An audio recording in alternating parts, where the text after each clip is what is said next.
Live from Las Vegas, Nevada. You're watching Shaking It Up with the Sharks. Starring Johnny Richardson and Katie Meadows. Welcome back to Shaking It Up with the Sharks. Ladies and gentlemen, tonight is going to be awesome. Not only do we have Mrs. Shark in the house, but we have straight out of Canada over here. We have Dylan Vanos, correct? Am I saying it right? Yeah. Yep. It's Vanas, right? It's so funny because in the U.S. and in Canada we say harder A's. Okay. So instead of saying pasta, we say pasta. Okay, So that's what it's it like is. everything here is like softer. It's really weird. So that's what so you're 100% right for America and For Canada. America. Vanas. So I am in the right country. Yes. So I'm okay there. Just don't say the A's hard. And I guess that's where it comes in as far as like A. Yeah. That makes sense. Yeah. And sorry, we apologize a lot too. Okay. So Really? I'm sorry for making my name hard to pronounce. There you go. I'll accept your apology this time. That's okay.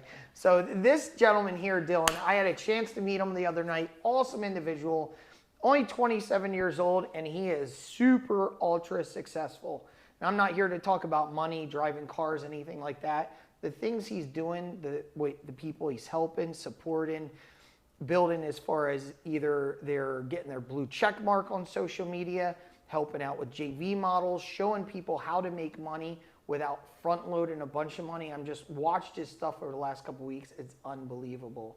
So we really appreciate it. It's a huge treat having you on tonight. Cool. Well, yeah, thanks for having me here. Definitely. Well, it's our pleasure. So so you've been in Vegas how long now? About 3 years. Okay. And you came straight from Canada to Vegas. Yeah, so Vegas is a really, really interesting place. And are you guys both from Vegas? Oh, no, you're from Jersey. Jersey. Mississippi. Okay, cool. Yeah. So you guys are both immigrants to Vegas as Yeah, well. just like most. But I've realized with Vegas, if you don't gamble, drink excessively, or like do drugs and party like crazy, you get a benefit from everyone else that does. So no state income tax here, very low cost of living. Really great infrastructure. I mean, the city, the roads are always, for the most part, pretty good, well kept. And the reason why is because we have all the casinos pumping money. People come here, they spend money, they lose it all, and it goes back into our economy. That's true. And so we're not spending money on state income tax. We're not spending money on insane taxes for stuff because other people are paying for that and subsidizing it. So originally, when I came here, I kind of saw it as a short-term place until I was going to move to California one day, and now I'm so glad that I came here because it's just been a great place. You get to meet awesome people. It's a small city, but a big city at the same time, and so there's a lot of benefits in it. I love being here. Yeah, Vegas is definitely a wonderful place. It brings in a lot of good people, and you have an option, just where you had mentioned the party and everything else. I think Vegas, I've talked about this on the show before, it's a great location as far as entrepreneurs, building a business, a community, getting around some really amazing people, or you can make a left turn and go down the complete opposite road. Yes. And you're in Dre's till the sun comes up, and you're just washing everything away, and you're washed up after 3 months or 6 months, depending on what your bankroll looks like, and then you're just like, Vegas sucks. Time to go home. Yeah, it definitely is. And you're calling your parents up when you're 45 saying, hey, I want to come home for a yeah, little while. yeah, Can exactly. you send me some more money? Yeah, exactly. Like I had a bad night at blackjack, whatever it ends up being. So did you look at any other cities in the U.S. when you were moving from Canada, or you picked Vegas and it was like, man, hands down, that's just where I want to be? Yeah, Vegas, it's just a good place, man. I'm telling you, if for anyone that's ever looking to move somewhere, you got to find a place that is still on the map. Right, Vegas. If you look at the U.S. top 10 cities, it'll be New York, Chicago, L.A., Miami, and Vegas, right? And then maybe a few others that I'm not thinking of. But the cool thing about Vegas is 2 million people that live here, and so if you compare it to New York with 15 million people, you're a major city with a fraction of the people, and you're able to meet the people that are crushing it so easily, right? It's true. So there's so few people that are in a small city, you're able to meet the people at the top, and then naturally the people at the top connecting with other people, cool people, and it's just way easier to just crush it, I guess. Navigate around. Yeah. Yeah, 100%. It is pretty common in this city once you meet 1, 2, let's say 10 good people, And then they're like, yeah, I know this person. Let me hook you up with this Right. person. And everybody ends up knowing each other at the end of the day. It is a pretty cool small city. What was your reason for coming here? So 2012, I was doing timeshare at the time back in New Jersey in Atlantic City. Just amazing, loved it. Probably best job I ever had. I hadn't gotten to my entrepreneur space at that point. I was hungry for it, but I didn't know what direction to go. And they closed up Atlantic City. I'll never forget it. I was at my booth. I did marketing for them. It was a Sunday. They said pack up shop to everybody. Come back tomorrow. I was like, well, that's not good. It's like 3. We get off at 10. I'm like 7 hours early. This isn't a gift. There's a problem. So we end up coming in on Monday, and it was 600 of us split between the rooms. Come in with a letter, start reading down it. I'm like, here it comes. This place is closed up, and it was. So they probably had out of those 600, 10 jobs that were available. My spot where they were going to send me was going to be Myrtle Beach. And they were like, yeah, we're sending you to Myrtle Beach. And I'm like, well, that sucks. I'm like, I would Jersey, go there. you would? I would go there. Yeah. You would? Well, it's nice beaches, and Yeah. Myrtle Beach is beautiful, but they're short seasons. Yeah. That's the thing. Shorter in Jersey. Jersey's pretty short. So I was like, I have 2 months of summer, and then it goes to cold. And I already had Vegas in the back of my head. I was going to do it the following season. And I said, forget you guys. I'm going out of the region. They were pissed. They were like, where are you going? So you moved to another company or you stayed Same with the company. Okay. Same company, but out of the region. So out of that region, and I packed up shop, came out to Vegas, showed them my numbers, and I said, I'm coming out here to work. I need a place to live, and that was it. Never turned her back around. I'll never forget, I was visiting my mom a lot that first year. It seemed like when I first moved to Vegas, everybody was dying. I was going back and forth constantly. It was crazy. But then I went back for a funeral, and my mom's taking me to the airport and started crying her eyes out. I'm like, what's wrong with you? She's like, you're never coming back. I can tell. You love that place. I said, I do. And I love my mom to death. She's one of my best friends, besides Mrs. Shark over there. You can be my best friend, too. We're working on it, Dylan. I So, don't know about all that. so anyway, yeah, see what happens. We'll see how it goes. But all seriousness, so I came out here, and I loved Vegas. When I came here, I was like, I saw opportunity. So what I ended up doing, I was working in timeshare. There was a kid that grabbed me, and he said, hey, listen, you would be really good working with the nightclubs out here. I'm like, I got a really good job already. And I'm like, I work late hours, man. Why am I going to do this? He goes, trust me, you have the talk. You would be really good at it. I was like, all right, forget it. I'll try it. So it was independent hosting. Within a first night, they brought me out there to go ahead and pull clients, bring them to the nightclubs. I did amazing. And I was like, this is really cool. I stay up all night anyway. I never sleep. I was like, I can pack up shop, come out here, do this. Then within another month, I had like 30 people working for me, bartenders, cocktail waitresses. I had a whole team of people sending me clients. And I was like, this city is awesome. I am never leaving.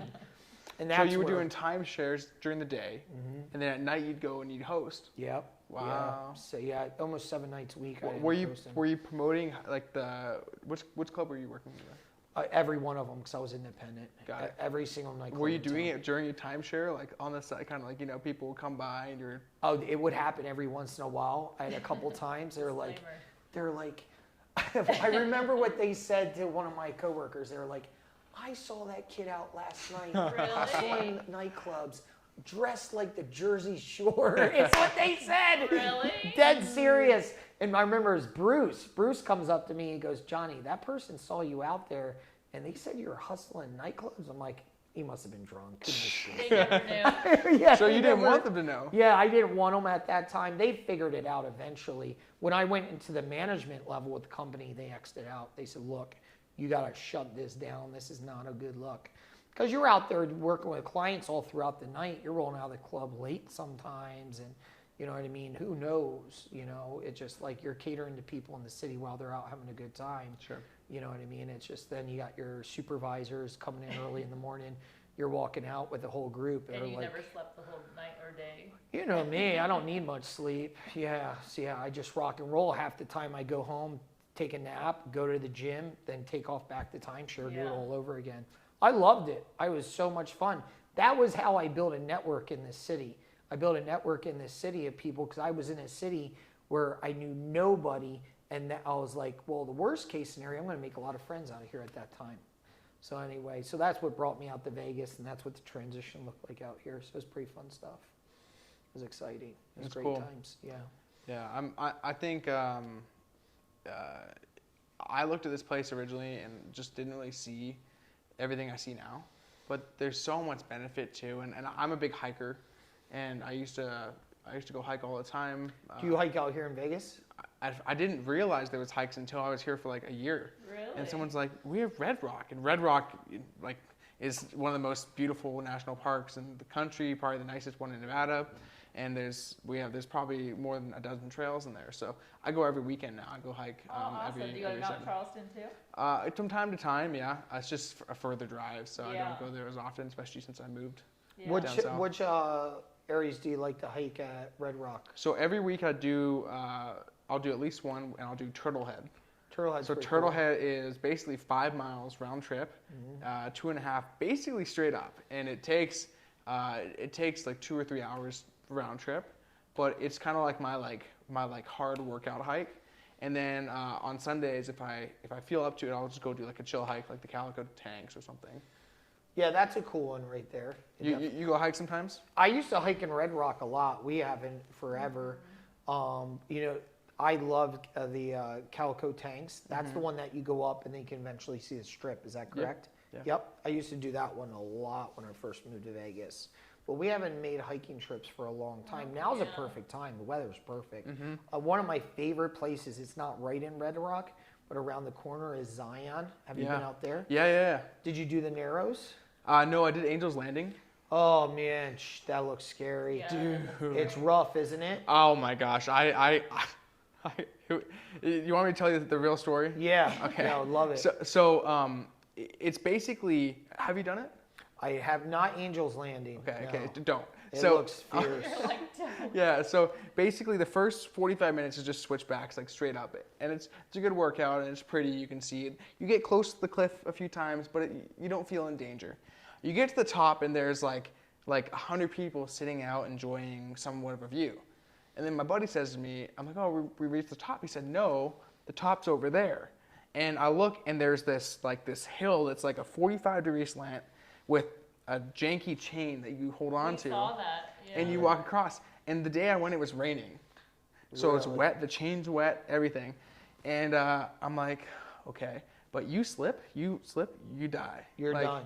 And people die there almost every year, someone Yeah. dies. Really? Yeah, think about it. You're up there. All it takes is like to lose your grip. It's 1,000 feet drop. Yeah. Yeah, you're done. You are not making it off that sucker. You're not bouncing. And that's Yeah, crazy. you're kissing the ground Yeah. and saying goodnight. So we get across, and this first bit, and I've never really been terrified for my life. I was terrified for my life. And my buddy, he just hops across and gets to the end, and I look, and there's like another maybe like quarter mile of very dangerous terrain to go until you're at the end. And I was like, bro, I'm not gonna go. I'm just going back. And so he's like, okay, cool. Supports me. We go back together. As I'm going back, there's a lady behind me that's like on my butt, like going so fast, and she's like bumping into me as I'm going on that slant, holding the chain. And I was literally about to like turn to her and smack her and be like, get off me, like, but I didn't, and I ended up surviving, obviously. But I'll never go back there again. It was very, very terrifying. Yeah. Very Yeah, terrifying. I've heard it. I saw the video and everything else, so I'm like, that thing looks fierce.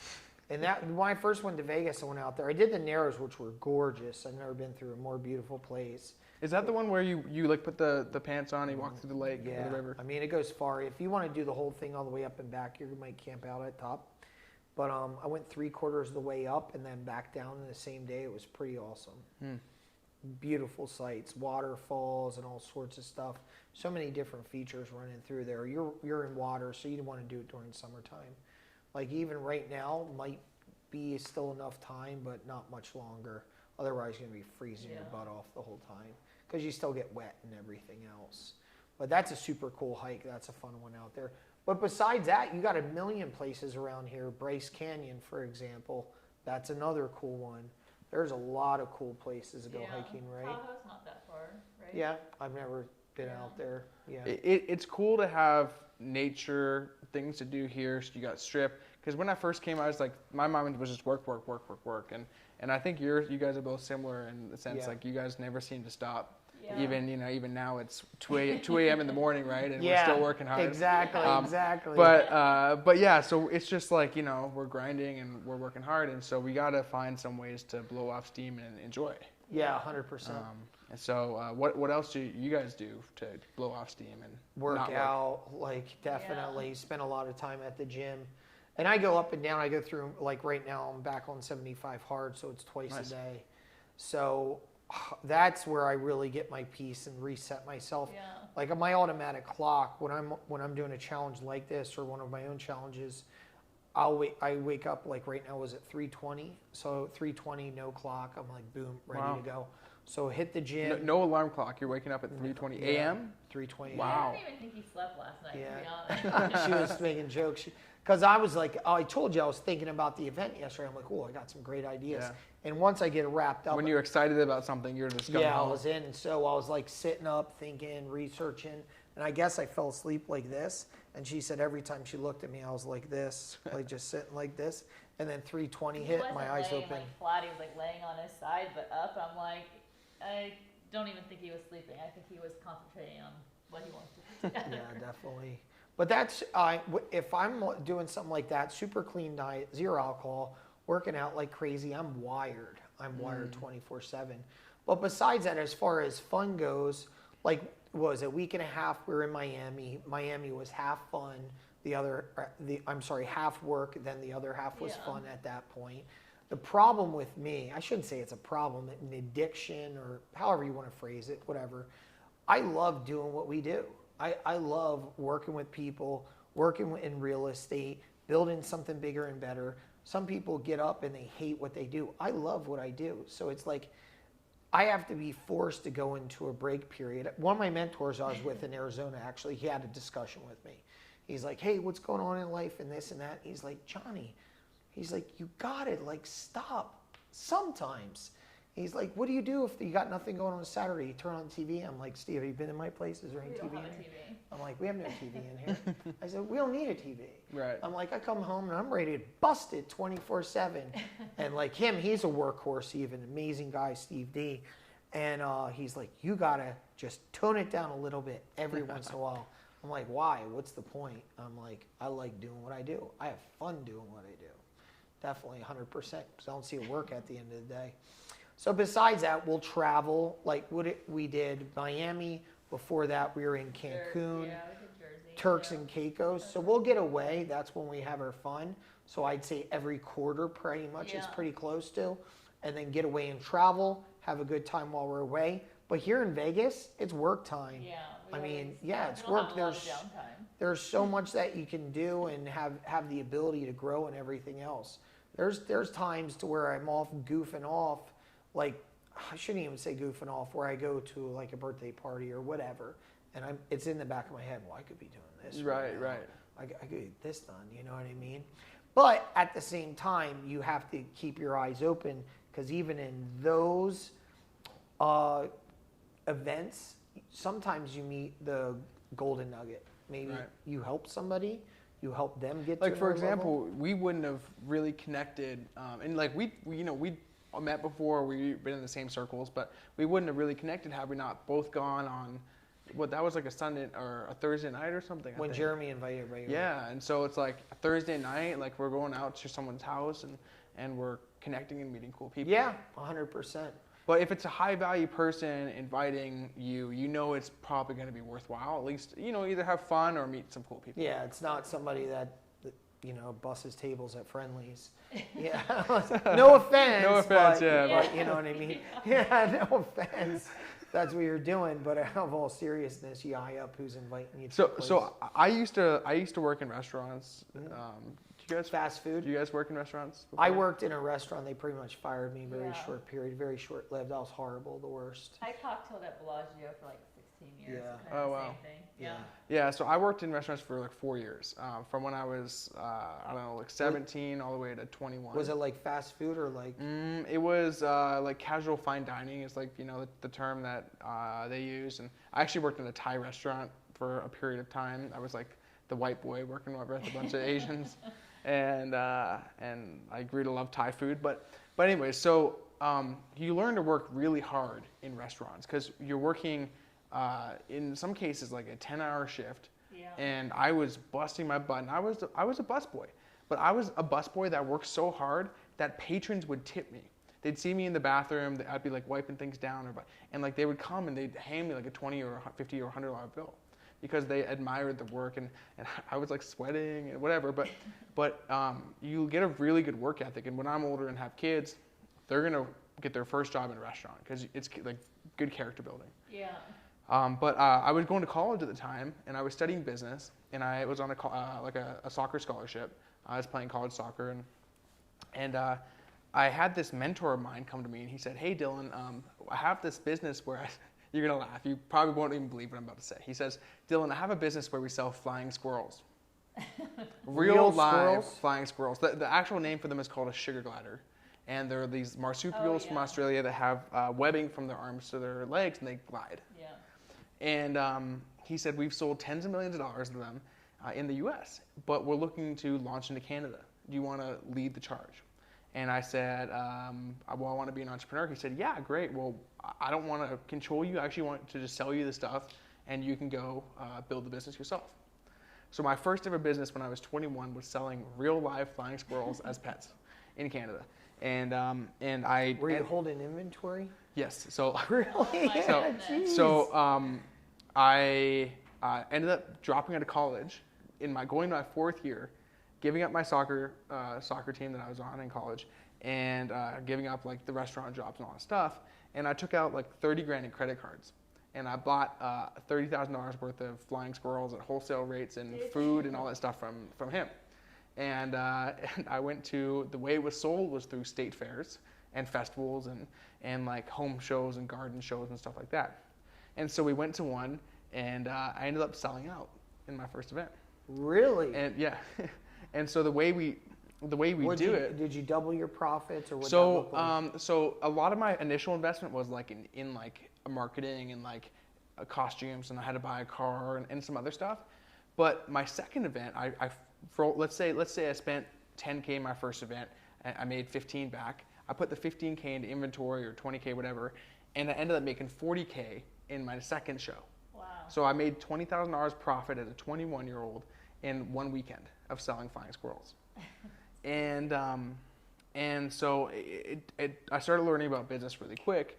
And so when you talk about holding inventory, in some cases I was holding six figures in live animals inventory, Really? as well as food that could spoil. And then I had at one point three vehicles with 3 teams traveling to different events in the country.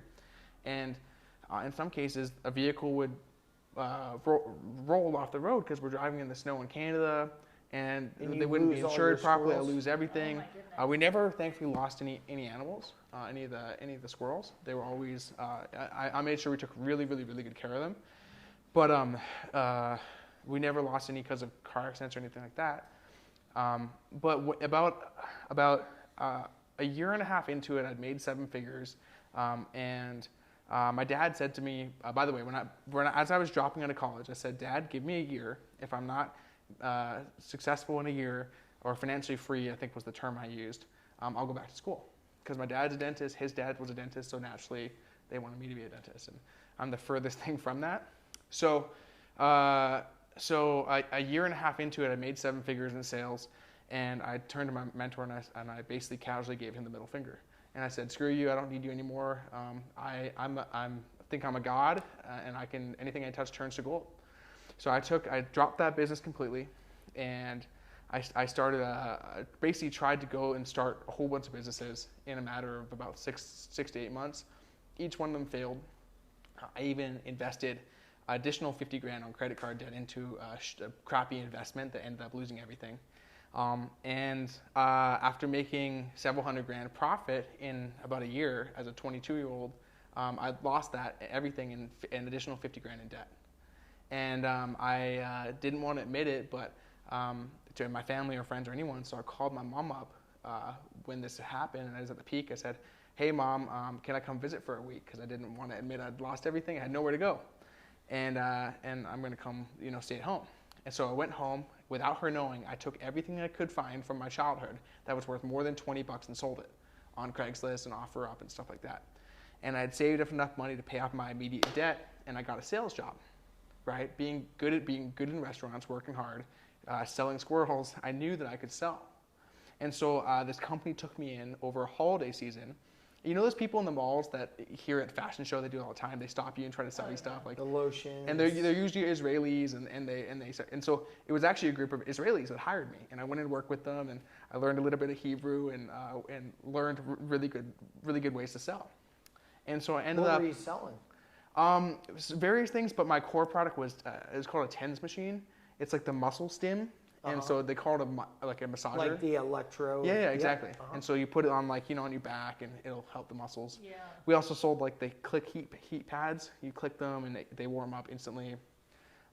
These ab machines that's is supposed to make you get abs, but they don't work. And I didn't know this at the time, but I'm just naive and selling whatever they tell me to sell. You got some fat guy coming back 2 weeks later. You lied. Well, the crazy thing is we'd basically be jumping from town to town, right? Oh, so there's no way for them. Yeah, exactly. That's why they jump town to town. It's Yeah. like, no, we don't want brick and mortar. Yeah. They'll find us. But I ended up being posted up in one mall for the holiday season, and so I ended up getting really good at selling. I had return customers. People were really happy, and I saved up enough money to pay off my immediate debt and actually restart my squirrel company. Really? It took a lot of humility to go back to my mentor and say, hey, I messed up.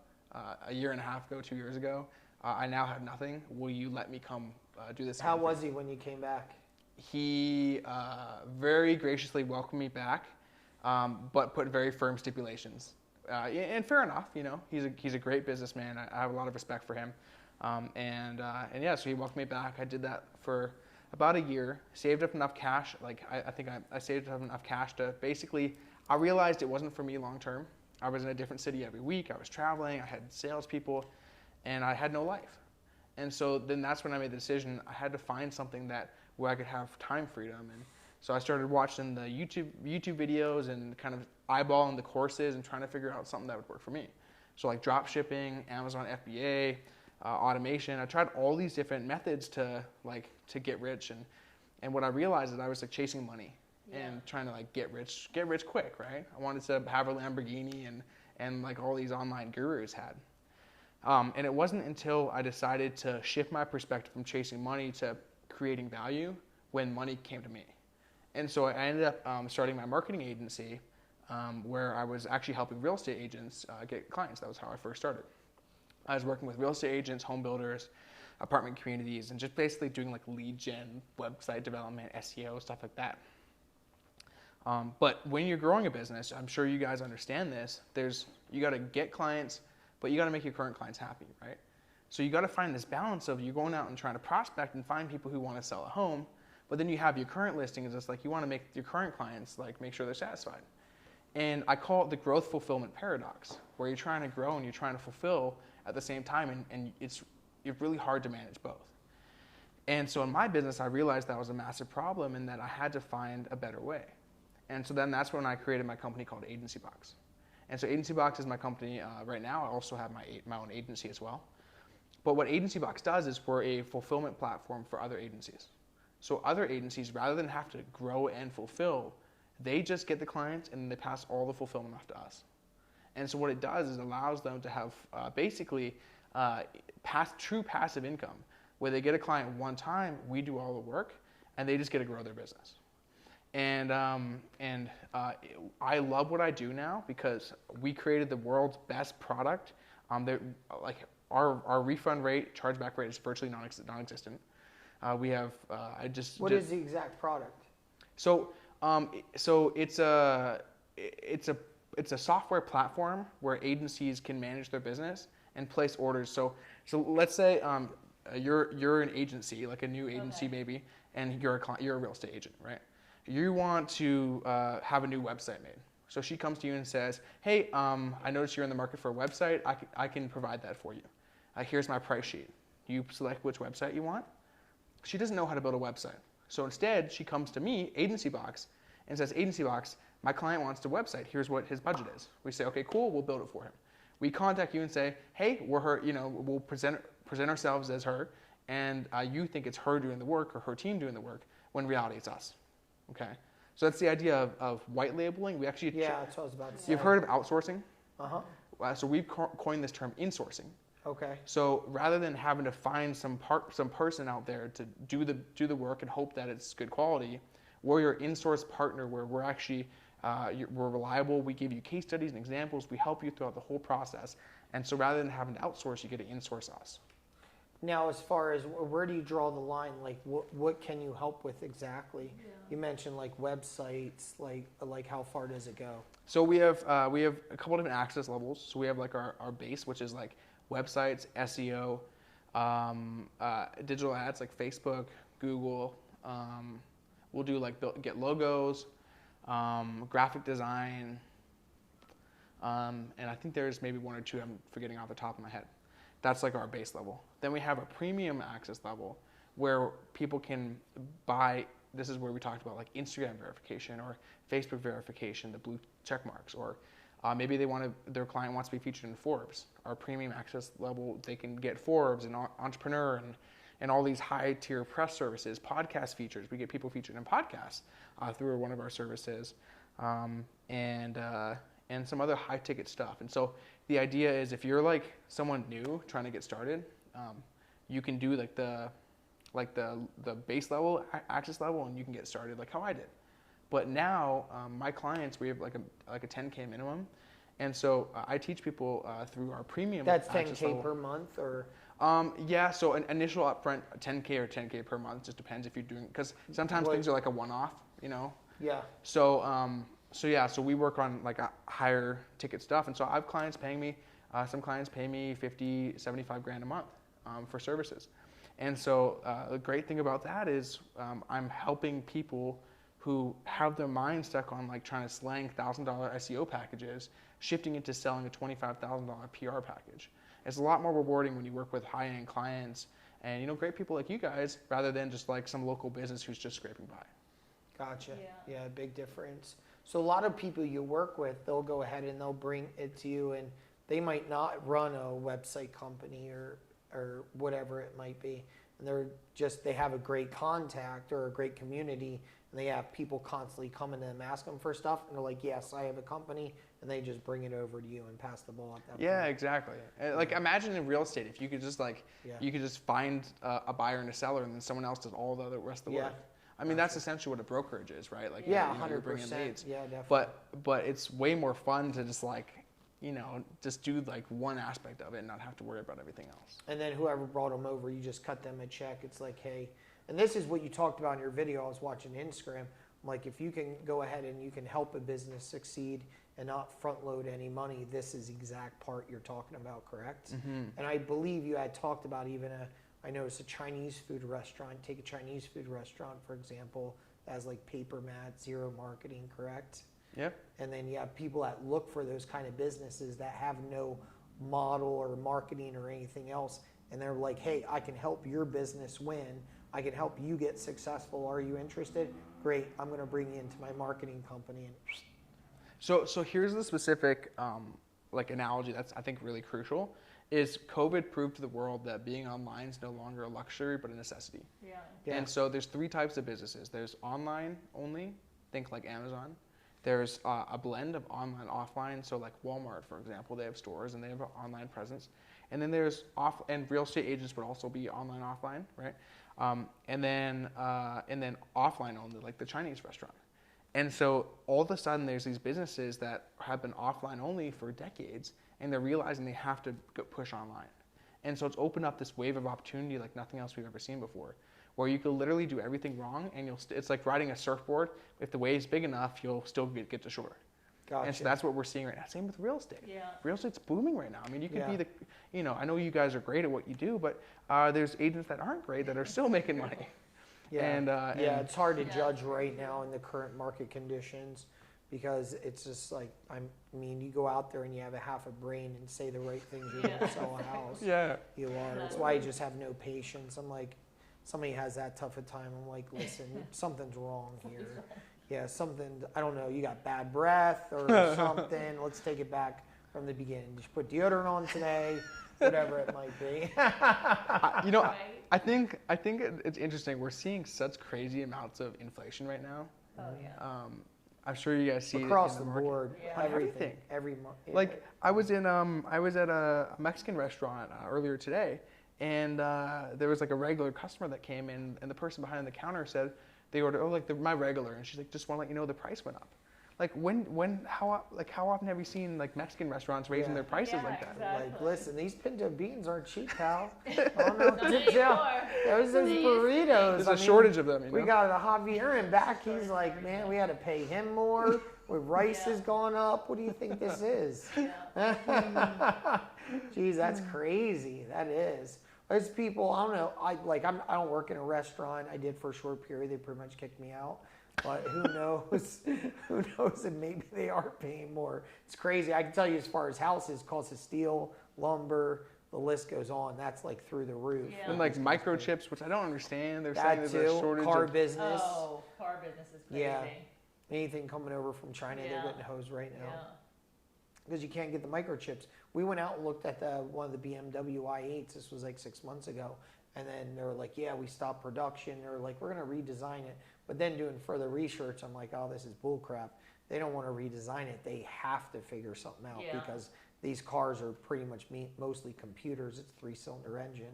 I'm like, they can't get the parts. So if this car breaks down, warranty, no warranty, you're up shit's creek. Yeah, you're done. So that part is understandable. The burritos, I don't know. I think they might be taking advantage. Boats is another one. Boats are through the roof. Oh, interesting. I've talked to friends in the boating industry. They've had some of the best years ever. Yeah, outdoor, RVs, you name it, four-wheelers, dirt bikes, all that stuff. That stuff's crushing it. There's a lot of people right now that are like, it's like almost like good times, but it's like I think it's like artificial good times. I don't think our market truly is like crushing. I don't think there's like tons of like flow in the economy. In fact, I think there's not much movement of stuff, but it's like because last year they printed 35% of the money that's been printed in the last 200 years in the last 18 months, right? So now, in theory, everything should go up 35%. Yeah. And then that's when we reach like, and so if you look at houses a year ago, houses that were selling for 700K are now selling for 1.1, which is about the 35% increase. But we haven't seen it in other markets. We've seen it in the oil industry, but we haven't seen it in food. We haven't seen it in the job market. We haven't seen it in a lot of other industries. So what I think is happening, and a lot of people disagree with me on this, but I think it's hard to say otherwise, is that we're kind of at this point where like everyone in business is doing great right now for the most part. Like you don't really hear many people on hard times because everyone's business is just there's a lot more money. And so there's going to be a correction, but instead of a correction of like a dip, it's a correction of a spike. Yeah. Where wages are going to go up, like everything has to balance out to the 35% increase. Well, if you take the housing industry, not get stuck on real estate, we've been pushed into a direction of there should be a correction, but there won't. The problem is due to lack of inventory. So anytime you have any correction in real estate, your inventory is going to rise. We can't rise in inventory. We don't have enough houses. Plus, the 6-lane highway has opened up to California. So I'm like, people are coming over in the boatloads. They have been for a while, but then COVID kind of did accelerate that. So it's just very few impossible. people are admitting that. Yeah. But in Vegas specifically, in some other places, Arizona, Texas, like there's a lot of people fleeing California, Oh, 100%. Yeah, 100%. but they don't want to admit it. Yeah. California does not want to admit it. Yeah. Yeah, I mean, they are. I mean, you still go over there, still crowded, still doesn't, it's like, I mean, barely anything's came out of the bucket. It's still just crazy just getting through traffic. So I'm like, man, this many people leave, this place is packed. Yeah. Yeah. I mean, it's like a flea circus over here. I'm like, it's nuts. And I talk to friends over there that sell real estate. I'm like, what's the story? I'm like, you see your like cities kind of like emptying out, but it's kind of like a transition. A lot of people from the northern side of California are cycling down their way south. Some of those people are making their way towards Arizona, but you see them coming down towards the south side, and then you do see a fair amount of South people that are still staying in San Diego, selling and upgrading and so on and so forth, that bought their house 8, 9 years ago, where they're sitting on a decent amount of money, they can still afford to, and so on and so forth. Then we see a batch that's coming over here. So they're like moving all over the place. It's absolutely crazy. That might have been We got some my music. fault. Yeah, it might have been me on that one. Thank you, Mike. Wasn't there someone who said, "Is everyone's phone on silent?" I right know. before this? Yeah. That was Johnny's Mike. like, yeah. Yeah, normally I'm pretty good with that, but what can you say? I may look perfect. You're still a human. Yeah, Perfect all the time. I'm still human. I am still human. So anyway, yeah, you're seeing a lot of that California crowd. I mean, just drive down the 15 and look at the license License plates plate. out I here. know. Yeah, it's like 1 of 5. Yeah, Yeah. It is. It's pretty crazy. Pretty interesting, definitely is. So now you've been out here for 3 years. Like, what's your plan? I've watched a lot of your stuff. You talk a lot as far as what is a personal brand. So it sounds like, as far as at least who you're educating, because I like watching your stuff. It's pretty impressive, helping your team out, identifying some of those things, and like what's your goals as far as your team and the direction you're going right now. Yeah, so building a personal brand, you guys are both doing it. That's why we're here right now. Is crucial right now. Like, we're gonna be 5 years from now, people that are building a personal brand, establishing content. Like, we think the market's saturated, like social media right now. It's gonna be so much worse in 5 years. I could imagine. Because everyone's going to be trying to be even more so an influencer. Like, there was this like transition of like an influencer like a few years ago, right? And so these good-looking girls with voluptuous bodies start taking booty pics and posting them online, and then that was like the wave. But now that doesn't get hits as much anymore. So we're moving into this era of content creation rather than influencing. Because influencers are just taking a photo and hoping the algorithms love you. But creating is creating valuable, good content that people like, and over time, an audience will come to you. One person might stumble across it and like you, then the next week someone else stumbles across and likes it, and someone else stumbles across and likes your stuff. And if you get 1 or 2 people every week, well, at the end of the year, you got 100 really great people loving your stuff. They'll share it with their friends, and you can grow exponentially. So, you got to be building a personal brand. It's funny, actually. So these are the things I preach to like my followers and the people in my programs and my customers. And so, like, build a personal brand. You don't need a job. Build your brand. But then at the same time, I'm trying to build a team of like employees. Yeah. So they're sitting here. It's actually kind of hard to build a team of employees when I'm sitting here saying you don't need a job. I'm like, no, you don't need a job. Except for you guys. You guys need a job.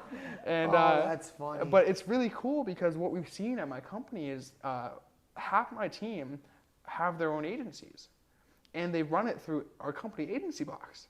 And so what better culture to create than a culture of team members that use your product and do what we preach. And so one of our top performers, his name's Adam, he just basically told us he's a lifer. Like, he'll be with us forever. But at the same time, he's growing a 6-figure agency on the side, like doing his own stuff. So it's really, really, really rewarding to be able to not just provide amazing benefits to my team, but have them be able to create an amazing lifestyle on their own accord.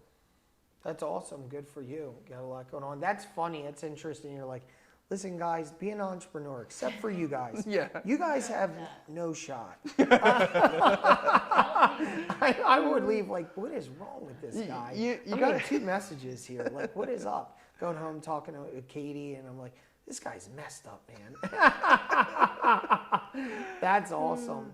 That's crazy. What initially brought you into forming your company? Was it like you're just sick and tired of squirrels and you came up with an idea one night, or what happened on that side? What sprung the idea?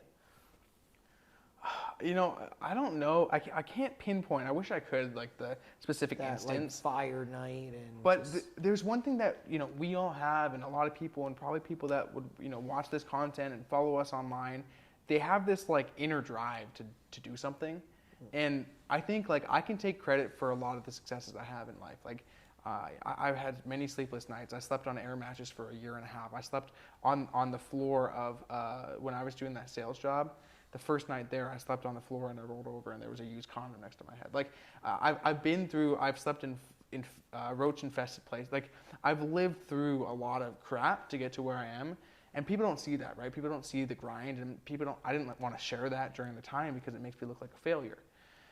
But where we're going is success. And so I can take credit for a lot of the stuff I have because I bust my butt.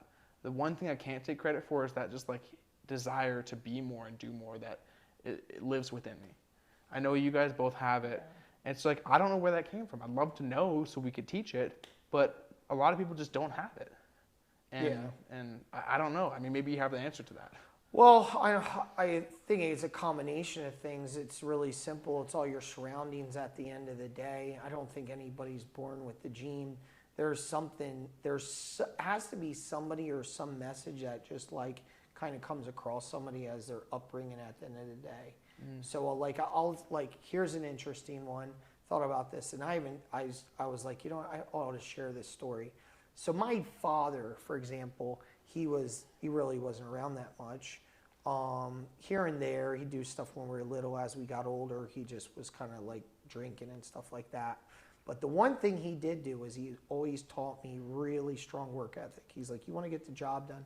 Get out there. I like to think about first job I had was selling iced tea in front of my mom's house. Then it was mowing lawns, knocking on people's doors. But what I'm getting at, there was a moment when we didn't talk. Then he came back, got cancer. He was supposed to live for 6 months, died in 2 weeks. In that period when he died for 2 weeks, he instilled it to me so deep. He goes, nothing's more important. When you make a commitment, get the job done. My dad was actually passing away in the hospital. I had work the next day, and I left him there with my aunt. I didn't stay. So I didn't stay and, kiss him and wait to the final moment because he embedded it in me so deep. He goes, when you commit, when you say you're going to do a job, you do it. Nothing matters. There's no excuses at the end of the day. And I think that thought's crossed my mind 1,000 times if I did the right thing. Should I have waited to the next morning? Should I have been there all the way to the very end? Or do I listen what he preached to me as growing up as a kid? So that, even though I didn't have the perfect childhood with my dad, that one message that he gave me growing up, work hard, has allowed myself to grow and do things bigger and better. I have no problem sacrificing things at the end of the day. Too many people have excuses. Well, I was going to do it, but I was a little tired today. I was up watching Modern Family. And I had Cheerios. Maybe tomorrow I'll do it. Yeah, exactly. Maybe tomorrow I'll do it. So I think as far as it's just like somebody at some point always has some kind of message that comes through that changes them in that path or some kind of experience at the end of the day. Think about people like Oprah, for example. She didn't have an easy childhood. Her father told her the entire time growing up, you'll never make it on TV. You're wasting your time. It wasn't as much somebody inspired her, but somebody dug into her. So no matter what happened, she was going to make it to the top just to prove her dad wrong at the end of the day. So there's always some kind of experience there. But take people for what they are. Other people could have did something completely different. They could have grown up, I'm never going to be good. My dad always told me I sucked, so I just suck, It's just however you do it. Maybe that part's in your gene. I don't know. I'm just speculating here, taking jabs, but you just never know. It's interesting when it comes to people as far as what they do with a message and what they do when hard work comes up and opportunity comes up at the end of the day. Because if you take a room and you do a message take whatever inspirational motivator, whatever it might be in that room, you'll have half the room gets one message, the other room gets another message from it. Have you ever noticed that? Yeah. I have. People came out and they're like, dude, I'm going, I got this plan and that plan. Did you hear that one thing? It says you do have to rest once in a while. I'm going back to the room to sleep. Another person's like, that one thing you said, sleep when you die. Right? Yeah, exactly, 100%. So it's pretty interesting at the end of the day as far as that goes. But you definitely have the work ethic. You came out here, you busted it. You said you came to Vegas, just started working, and everything else. Look, you're 27 years old. Most people out here in the city at 27 years old, they're out there right now in that little strip area and everything else, going off and having a good old time and smoking some weed and whatever comes up. Trying to make a quick buck or whatever they can. Yeah, do to whatever get by. it is. And not to say I was perfect by any means. I was a wild child growing up throughout my 20s. But we all have our experiences. We all make our choices at the end of the day. I mean, it's pretty inspiring. I think I have zero regrets, but always think about it. If I was a little bit better throughout my 20s, what I look like right now? Like I do look amazing, but as far as that goes. But that's awesome stuff. So anyway, we're getting off track here. Over the next 12 months, what's your big project? What are you working on?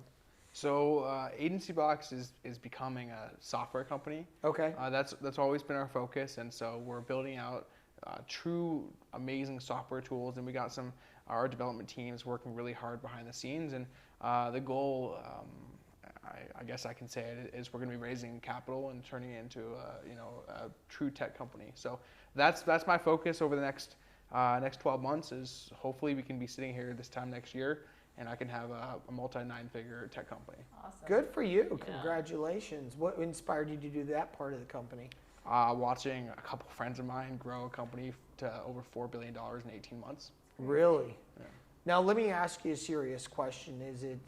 Are you money motivated? And there's no wrong answer to that. Or are you more just like chasing to do something big and huge and like think that's awesome? So there's like the sexy answer, and then there's like the real answer, right? The sexy answer is I truly want to have, the more money I have, the more impact I can have, right? Yeah. So it's cool. I can Leverage hit more at people. the end of the day. Yeah, leverage. Yeah. And then like the other side of things is it's really fun. Like what money is, it's an indicator of how well you're playing the game of life. Yeah. Obviously, there's other indicators: your health, your happiness, your relationships, stuff like that. But I think the ultimate indicator, at least in Western culture, is money. And so if you've acquired a lot of money and financial resources, you're playing the game of life pretty dang well. Yeah. And I used to love Monopoly, and I'd go around the board of Monopoly trying to build the hotels and win the game. And so I don't have.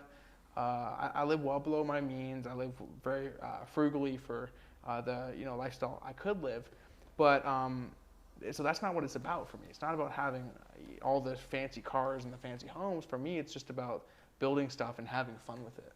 Gotcha. Yeah, you seem pretty humble and down Yeah, to earth, like the hike and everything else.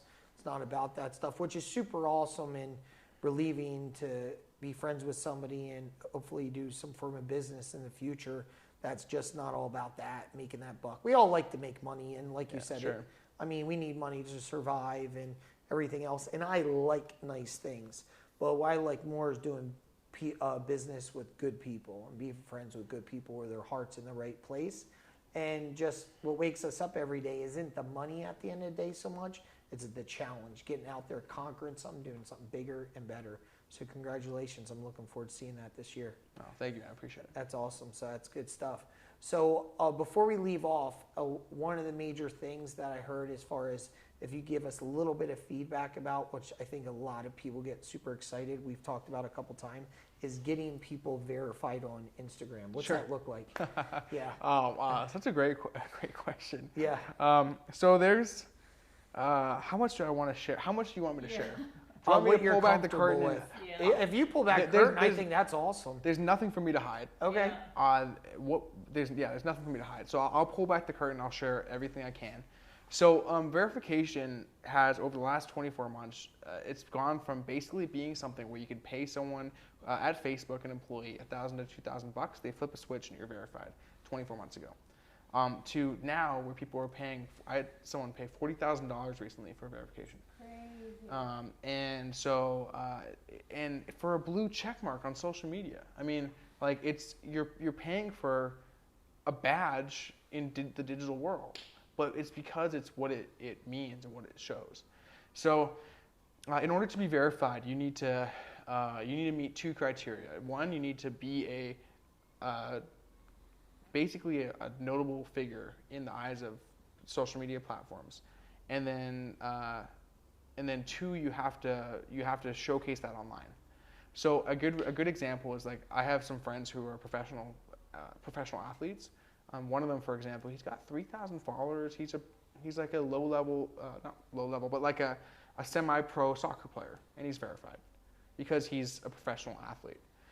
Musicians can get verified pretty easily, but business people, Instagram knows that business people want to be verified because it's a really good authority. So they make it increasingly challenging for business people to get verified. I heard that realtors are one of the hardest. Yeah, realtors, They are. entrepreneurs. Yeah. So in order to be verified, basically here's the formula. You need 10 to 15 full feature press publications written about either you or your brand, right? Depends what you're verifying. Brands themselves, so like the name of your brokers is the Richardson Group, Yep. right? So the Richardson Group would be harder to get verified than Johnny Richardson. Gotcha. It's just the way it works. So it's easier and costs a little bit less to do a personality. So you'd have to get 10 to 15 articles. So like you could get featured in like Entrepreneur, Forbes.com, LA Weekly, you know, all like different articles, not yeah, like different the same publications. magazine over And it can't be like a press release. It can't be like something where you pay $1,000 and it gets sent out the same article to 1,000 companies. It has to be different full features with your name in the title and ideally a photo of you in the article. So for a long time, I didn't get verified because I just didn't want to. Like, it's stupid. I don't want to do this facade of like trying to look great online and pay the $10K just to have press written about me. But then eventually, I'm like, I'm selling this. I gotta be able to have it done. Anyway, so that's part one of it, and then the second part is you need to submit yourself to Facebook and with all the Facebook or Instagram with all the articles you've stacked up, and request to them and build up a case about why you deserve to be verified. Some of the reasons you could be is like there's a whole bunch of people impersonating you and they're getting scammed and therefore you need to be verified. So they want their customers to have a good experience. If you can convince Facebook that you being verified helps them out, then you have a higher chance of being verified. And so when you are a truly notable person, right, per the eyes of Facebook, because you have all this online press about yourself, and then you send that to them and you show them why, they'll and convince them that it's in their best interest, they could verify you. Really? Yeah. And who you send this to? You send it to like Facebook headquarters? So there's one of two ways for you to do it. On Instagram, there's a self-submission portal where you can request verification. Yeah. 1 in 10,000 people will be verified through that. That's what I heard. The reality is it actually was created for show because Facebook was sick of Instagram. By the way, when I say Facebook, Instagram is owned by Facebook. Yeah. So it's essentially the same thing. So, but Facebook was getting sick of being emailed by kids basically all the time asking to be verified. So they made added this. the button. Yeah. So that it's like, you know, the magician's like, look over here, and they're doing something over here. Yeah. So the real way to do it is you have to have a strategic relationship with some kind of agency or a talent agency or a record label that has back-end access or good quality yourself. Relationships. Yeah, or us. Yeah. And then we have the strategic relationships to submit that. On Facebook, there's actually a way for you to self-submit yourself, like Facebook.com. Instagram.com, the self-submission doesn't work. Facebook.com, there's a way to self-submit yourself. Yeah, I did that one. I submitted. Are you verified? On Facebook. On Facebook, they sent the code. Mm-hmm. The code came back, and then you inputted the code and said verified. But I thought someone would change on my profile if you do that, shouldn't it? So, okay, you verified, it's confusing. You verified your ID, basically. And so now you have a verified business manager. What that means is now you can run housing-related ads, political-related ads, and a few other things. That doesn't give you the check mark. The check mark's actually a different way where you can self-submit yourself and you don't get a code. You just verify by taking a photo of your ID. It's very technical. There's lots of ins and outs to it. Yeah. Ultimately, it's hard to say, but ultimately most people, maybe 1 in 100 will get verified by themselves. The 99 other people are using some kind of agency or label. Service, yeah. There you go. That's interesting. Definitely is. Yeah, it was actually Jeremy was over and he says, hey, do this, this, this. And I was like, oh, I'm verified. Look at that. Look at that. He was so happy. Yeah, I was like, that's cool. Hey, but nothing changed on the profile. I'm like, oh, I don't know. Maybe. You did the different maybe verification. I'll Photoshop it on and we can take a screenshot of it. Yeah, see, there you go. I like Good stuff. And I knew, like, we had talked about it as far as Instagram. I'm like, no way this button's work. And I was like, I don't see this happening. Because I've talked to multiple people along the way, and then you are probably the most deepest in conversation. Or like, it's real deal. I mean, it definitely is. And I'm sure just that blue check mark. I mean, it is a status item at the end of the day. 100%. It's like pulling up to Starbucks either in a Corolla or a Lambo. One of them's going to give you attention. That's the blue check mark. That's your Lambo. Or pulling up to work with a Starbucks cup or a home brewed cup of coffee. Yeah, exactly. It's like we got Terrible's coffee or Starbucks. Gas station coffee. It's a big difference. So it is. So definitely. So that's one of your specialties. And the reason why I brought that up at the very end is that's something I'm sure as far as people watching this in the future would love to hear about it. So how would they contact you for anything related to that or anything else that we discussed today moving forward, Dylan? Yeah, my Instagram's usually the best. Just Dylan Vanas, DYLANVANAS. Hit me up there. You'll see the blue check mark and you'll know it's me. There you go. You heard it. Well, listen, it's a pleasure. Thank you so much for coming on tonight. Yeah, thanks for having me. It was awesome. It was a good time. So that's it, folks. Shaking it up with the Sharks. My main man, Dylan, straight out of Canada, tearing it up in Vegas. We'll see you next time. Bye. Shaking It Up with the Sharks. Starring Johnny Richardson and Katie Meadows.